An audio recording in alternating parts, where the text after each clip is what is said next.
Hello dear students, again I welcome you in the class of Physical Education and Sports Science. My dear students, we are doing third unit of Physical Education for 11th class.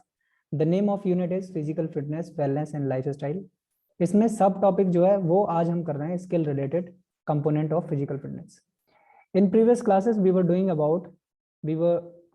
talking about physical fitness, then followed by wellness, then in previous class we were talking about life style. तो life style के बारे में जो importance थी सारी की सारी चीजें हमने कल डिस्कस कर ली थी. आज हम स्किल रिलेटेड फिटनेस के कंपोनेंट्स की बात करेंगे. मेरे प्यारे बच्चों, एक बात और मैं आपको बताता चलूं, अभी यहाँ से याद दिलाता चलूं आपको कि जो बेसिकली हम फिटनेस की बात करेंगे यहाँ पे, जो फिटनेस के आपके कंपोनेंट हैं कौन से, स्किल रिलेटेड कंपोनेंट. तो स्किल रिलेटेड कंपोनेंट को कितने 6 पार्ट में डिवाइड किया जाता है और इन 6 पार्ट की मैंने एक ट्रिक बताई थी आपको. A, B, C, P, S, R, इन सबको मैं आपको याद दिला देता हूँ जिससे कि ये क्या है फिर दोबारा से आपको याद आ जाएंगे. फर्स्ट क्या थी आपकी agility, then second balance, third क्या था इसका कोऑर्डिनेशन, देन पावर, पावर के बाद क्या थी आपकी स्पीड, और ये क्या थी आपकी रिएक्शन टाइम, रिएक्शन टाइम. ठीक है, तो इन सारे के सारे कंपोनेंट्स को आज हम लोग डिस्कस करेंगे. इन कंपोनेंट को हम लोग क्या बोलते हैं, स्किल रिलेटेड कंपोनेंट. जहां तक हेल्थ के कंपोनेंट्स की बात आए तो दो तरह के होते हैं फिटनेस के कंपोनेंट. एक हेल्थ रिलेटेड फिटनेस कंपोनेंट होते हैं, एक स्किल रिलेटेड फिटनेस कंपोनेंट होते हैं. Today we will discuss about the skill related component. ठीक है, चलिए समझिए. तो फर्स्ट क्या है आपका agility. We will discuss about the agility. Agility basically होती क्या है, इसको समझने की आप कोशिश करें. ठीक है, ये क्या है, ability of a body to change the direction quickly while not changing the speed और रिदम. मतलब आप तेजी से दौड़ते हुए आप अपनी क्या कर रहे हैं, डायरेक्शन चेंज कर रहे हैं, आप रिदम चेंज नहीं कर रहे हैं. राइट, आप अपनी स्पीड को चेंज नहीं कर रहे हैं मेरे प्यारे बच्चों. जैसे आप फर्स्ट में इसको डॉगी को चलते हुए देख सकते हैं, सेकंड में एक फुटबॉलर है जो अपनी ड्रिल कर रहा है.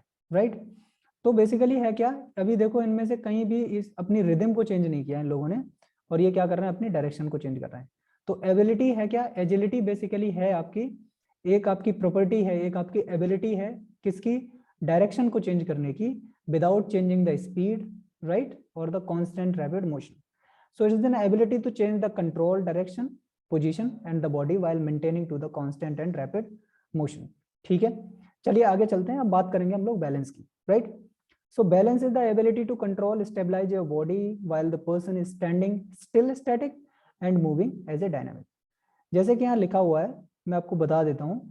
ये जो आपका बैलेंस है, बैलेंस को क्या करते हैं, दो पार्ट में डिवाइड करते हैं. एक आपका स्टैटिक बैलेंस होता है, दूसरा आपका डायनामिक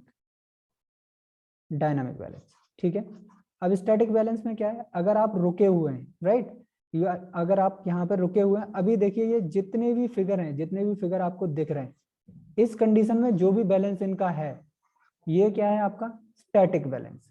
और डायनामिक कब हो जाएगा मेरे प्यारे बच्चों, अभी देखिए ये मूवमेंट इनमें होने लग गया. राइट, इन मूवमेंट की वजह से जो भी बैलेंस आपका होगा ये क्या हो जाएगा, आपका डायनामिक बैलेंस. ठीक है, अब इस कंडीशन में अगर आप देखेंगे तो फर्स्ट वाला जो फिगर है वो आपका स्टैटिक बैलेंस को शो कर रहा है, सेकंड थर्ड फोर्थ ये सारे के सारे फिगर क्या है, ये आपके डायनामिक बैलेंस को शो कर रहा है. ठीक है, तो ये क्या है, बैलेंस एक टाइप की एबिलिटी है आपकी बॉडी की, क्या करने के लिए कि एक ही पोजीशन में लंबे समय तक खड़े रहें आप, अपने आप को स्टेबलाइज बना के. क्या ये बात क्लियर है, चलिए आगे चलते हैं. Now we will talk about the coordination. Coordination it is an ability to use the sense together with the body parts during movement. For example dribbling in basketball using hand and eye coordination, right, together is called hand eye coordination.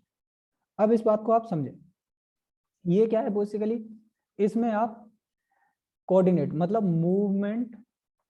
Movement of या फिर इसको आप ये बोल सकते हो synchronous movement of various body parts. ठीक है, सिंक्रोनस मूवमेंट हो, जैसे फॉर एग्जांपल क्या है, इसमें आप यहाँ पे देखिए अच्छी तरह से, यहाँ पे पैरों के साथ क्या है, एक कोऑर्डिनेशन है किसका, अपर बॉडी का. ये देखिए हाथ के साथ पैर का कॉम्बिनेशन है, यहाँ आप देख पा रहे हैं, इन सब में आपको कोऑर्डिनेशन दिख रहा होगा, पैरों के साथ, हाथों के साथ, आईज के साथ. तो आईज और हैंड का कोऑर्डिनेशन कभी कभी पूछा जाता है मेरे प्यारे बच्चों. तो इसको हम लोग क्या बोलते हैं, हैंड आई कोऑर्डिनेशन। अच्छा, इसको कोऑर्डिनेशन को और अच्छी तरह से थोड़ा सा देख लेते हैं। अभी देखिए सिंक्रोनस अगर रिदमिक डांस आपको मिलता है तो इसको भी हम लोग क्या कहते हैं, डांस कोऑर्डिनेशन आप लोग बोलोगे, या फिर इसको रिदमिक कोऑर्डिनेशन भी हम लोग बोलते हैं। ठीक है, नेक्स्ट कंपोनेंट इज पावर। ठीक है, इसको समझते हैं। पावर क्या है? Power is an ability to move the body part swiftly while applying the maximum force of the muscles. Power is the combination of both speed and muscular strength. For example, clubbing football muscles and they are throwing the players, spending advance to the volleyball players, getting up to the net, lifting their body high in the air. right? इस चीज को क्या आप समझ पा रहे हैं पूरी तरह, अच्छी तरह से? पावर क्या है? पावर एक तरह से आप ये समझ लीजिए कि एक स्ट्रेंथ का ही एक तरह से एक कंपोनेंट्स के टाइप में है। जब आप आएंगे 12th में, तब 12th में आपको कई सारी चीजें पढ़ने को मिलेंगी एक साथ, जैसे स्टैटिक स्ट्रेंथ आप पढ़ेंगे, उसमें डायनामिक स्ट्रेंथ पढ़ेंगे आप, राइट? देन आपको एक और कंपोनेंट इसमें पढ़ने को मिलेगा, explosive strength, then strength endurance, right? तो इसमें क्या रहेगा, जो मस्कुलर स्ट्रेंथ है आपकी, वो क्या है? स्ट्रेंथ बेसिकली होती है कि जो आपकी रेसिस्टेंस है, रेसिस्टेंस के अगेंस्ट वर्क करने की जो कैपेसिटी है, उसी को हम लोग बोलते हैं स्ट्रेंथ, और उसी को एक तरह से पावर भी बोलते हैं। ठीक है, तो इतनी बात क्लियर है आपको? चलिए आगे चलते हैं और समझते हैं। जैसे इसमें अगर हम बात करें किसकी, इसमें अगर हम बात करें किस तरह की ट्रेनिंग से हम इसको डेवलप कर सकते हैं, तो ये पॉलीमेट्रिक ट्रेनिंग है। प्लायोमेट्रिक ट्रेनिंग में क्या करते हैं हम लोग, डिफरेंट स्टेशन से होते हुए गुजरते हैं। जैसे फॉर एग्जांपल यहाँ पे ये एक्टिविटी है, ये दूसरी एक्टिविटी है, तीसरी एक्टिविटी है। इसमें क्या करते हैं हम लोग, सर्कुलर क्या करते हैं, सर्कुलर एक तरह से स्टेशन बना लेते हैं, उसके दौरान हम लोग मूवमेंट कराते रहते हैं। ठीक है, ये मैंने प्लायोमेट्रिक सिर्फ इसलिए लिखी है प्यारे बच्चों कि इससे रिलेटेड क्वेश्चन आता है मल्टीपल चॉइस में, तो आपको कोई भी दिक्कत नहीं हो। Right, now we will talk about the speed. Speed क्या है? स्पीड सिंपली अगर आपने 12th में अगर देखा हो, सिंपली 11th में भी है ये, स्पीड बराबर क्या होता है, डिस्टेंस अपॉन टाइम। राइट, कि आप कितना अच्छे से क्या करते हैं, एक डिस्टेंस, शॉर्टेस्ट डिस्टेंस एक तरह से आप अचीव कर पाते हैं। मींस कि डिस्टेंस को कम से कम समय में आप अचीव कर पाएंगे तो आपकी उतनी ही ज्यादा स्पीड होगी।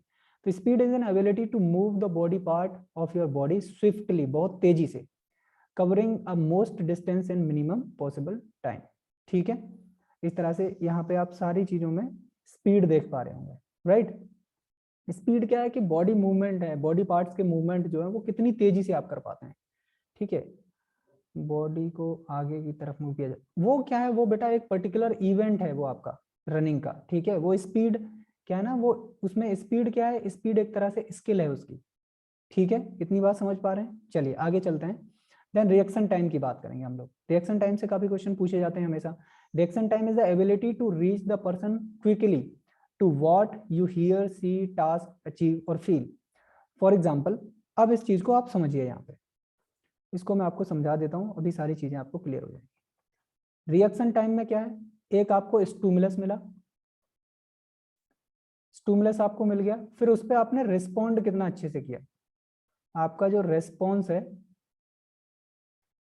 रेस्पॉन्स, तो ये क्या है, ये रिस्पॉन्स जितना फास्ट होगा, क्या होगा आपका, जितना फास्ट होगा उतना ही आपका रिएक्शन टाइम जो होगा वो बेहतर होगा। ठीक है, जैसे फॉर एग्जांपल मैंने कहा आपको गो, और आप कितनी तेजी से, मतलब गो का जैसे सिग्नल आपको मिलता है और कितनी तेज आप रन करते हैं, कितनी तेज आप स्टार्ट ले पाते हैं, उसको हम लोग बोलते हैं रिएक्शन टाइम। ठीक है, फॉर एग्जाम्पल यहाँ समझिए थोड़ा सा। ठीक है, चलिए देखिए किस तरह से, जैसे ये एक थोड़ा सा क्या है ना, ये काफी एक तरह से लेजी टाइप का है, इसका रिएक्शन टाइम काफी कम है। देखिए ऊपर से एक छोटा सा एक टुकड़ा गिरता है और ये रिएक्ट करके उसको पकड़ भी नहीं पाता। राइट, यहाँ देखिए इसका रिएक्शन टाइम जो है वो कितना अच्छा है लड़की का। यहाँ क्या रहता है आपका, स्केल ड्रॉप टेस्ट, ये रिएक्शन टाइम को चेक करने का एक टेस्ट भी होता है, इसको स्केल ड्रॉप टेस्ट बोलते हैं हम लोग। ठीक है, इसमें क्या करते हैं, हम स्केल को ड्रॉप करते हैं और नीचे जो खड़ा व्यक्ति है वो क्या करता है, उसको होल्ड करता है। ठीक है, अभी देखिए इस लड़की को, यहाँ आप इस कॉर्नर में देखेंगे ये स्केल को नहीं पकड़ पाती, वाइल ये स्मॉल गर्ल जो है वो इसको पकड़ पाती है। ये बात अलग है कि इसके लिए बड़ा स्केल यूज करा गया है, because as per his ability to catch the things. ठीक है, इतनी बात क्लियर हो पा रही है? तो रिएक्शन की टाइम क्या है, reaction time is a ability to respond quickly what आप हियर क्या करते हैं, इसमें जो भी ये आप जितनी भी एक्टिविटी आप देख पा रहे हैं, हियर, सी, टास्क, अचीवमेंट, ये सारी की सारी क्या है, ये सारे के सारे आपके स्टूमुलस हैं, स्टूमुलस। और स्टूमुलस पे क्या करना है आपको, क्विक रिएक्शन करना है। ठीक है, बात समझ पा रहे हैं। चलिए आगे अभी क्या करते हैं, आपको सेल्फ इवैल्यूएशन करना है इसके बारे में। ठीक है, जितनी हमने पिछले जो कंपोनेंट्स की बात कर दी है, यहाँ तक कि मैं क्वेश्चन दे रहा हूँ आपको, चाहे तो क्वेश्चन आप लोग कमेंट बॉक्स में लिख के इसके आंसर्स दे सकते हैं, या फिर पर्सनली मुझे मेल कर सकते हैं इनके आंसर्स को। ठीक है, what is the aerobic and anaerobic kind of exercise, क्या होती है, how they are related with the skill related fitness component से किस तरह वो रिलेटेड है, how the agility is different from the speed and coordination, speed और coordination से एजिलिटी जो है वो किस तरह से डिफरेंट है, right. What are the two most important component of the power के दो मोस्ट इंपॉर्टेंट जो कंपोनेंट हैं वो आपके क्या हैं, how health related fitness component different from the skill related component, suppose the famous dance group demonstrating the group performance, which skill related component will be the most suitable for him, support your answer with logical statement. plyometric training used to generate, किस type के component को generate करने के लिए की जाती है, can others beside athletes benefit from the skill related component, और वाई, किस तरह से हैं, do you think that the skill related fitness component could also be the health related component, अगर होंगे तो क्यों होंगे, नहीं होंगे तो क्यों नहीं होंगे, support your answer. Why do the athletes और the athletic individuals need skill related fitness component. तो ये सारे के सारे जो क्वेश्चंस हैं बेटा जो मैंने पिछले वाले दिए हैं, आप वीडियो को पुश करके वहीं पर रोक करके पॉज कीजिए वीडियो को, और वहां से क्वेश्चंस के आंसर जो है वो निकालिए। बेस्ट सूटेबल जितना छोटा आंसर आप क्लैरिटी के साथ दे सकते हैं, मेक द आंसर। अगर इनमें से कोई भी आंसर आपको परेशान कर रहा है, just let me know, I will explain the answer in coming classes. ठीक है, अगर छोटा सा होता है मैं आपको वही आंसर दे दूंगा, या फिर आपको और ज्यादा क्लैरिटी की जरूरत पड़ती है, then I will explain in coming classes. ठीक है मेरे प्यारे बच्चों, तो आज हमने स्किल रिलेटेड कंपोनेंट्स जो थे वो खत्म कर लिए। अब हम लोग हेल्थ रिलेटेड कंपोनेंट्स की बात करेंगे, और हेल्थ रिलेटेड कंपोनेंट कितने होते हैं, दे आर 5 इन नंबर्स। ठीक है, और ये सबके लिए जरूरी है। स्किल रिलेटेड कंपोनेंट चलिए ठीक है, स्पेशली ज्यादातर स्पोर्ट्समैन के लिए यूज किए जाते हैं, पर्टिकुलर स्किल्स के लिए यूज किए जाते हैं, but health related component they are very much essential for each and every individuals, right. So चलिए मिलते हैं अगली क्लास में, तब तक के लिए हंसते रहिए, मुस्कुराते रहिए और करते रहिए क्लास, पढ़ाई। ठीक है, बाय।